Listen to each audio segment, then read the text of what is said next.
So do you ever struggle to bounce back? Like something happens in your life, or we struggle with like perfectionism or image, or we wonder what people would think, and then we don't know how to bounce back. I want to talk to you today about living a resilient life. I don't know about you, but sometimes when I'm struggling, it sometimes gets the best of me. Like stress gets the best of me, or I find myself feeling stuck, like looping the same problem again over and over and over in my mind, thinking of what I could have done to make the outcome different. I think this happens for all of us. For all of us, we have disappointments in our lives, places where we've made mistakes or we find ourselves like replaying the wrongs. This happens in trauma when something bad happens and we loop and we re-loop and we wonder how the outcome could be different.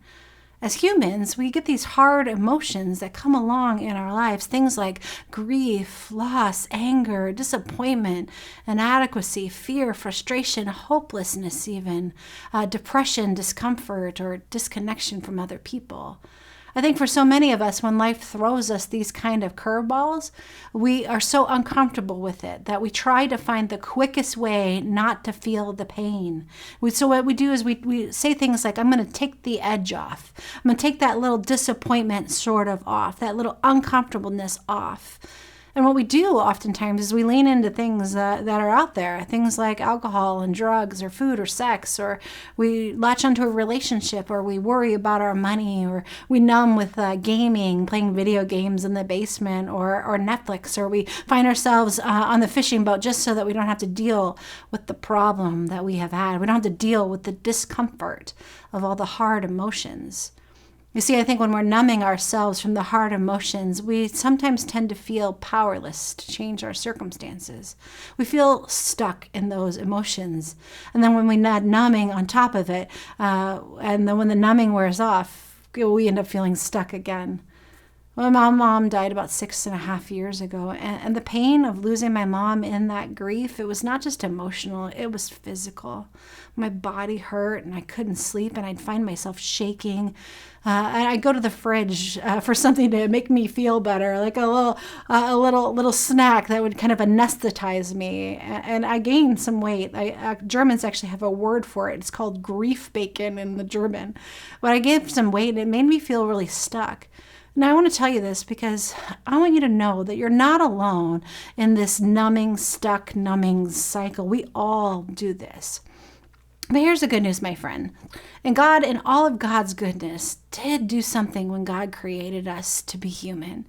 God made us all resilient beyond what any of us could ever possibly imagine so we can get out of these stuck cycles. Now, I want you to look at this tennis ball here today. So this tennis ball is resilient. I took this from my dog Maple, and my dog Maple has chewed on it. She's played with it. She's tried to gnaw it up. And you know what? The truth is that it'll still bounce. I can still throw it. It still does what the tennis ball is designed to do because the tennis ball is resilient.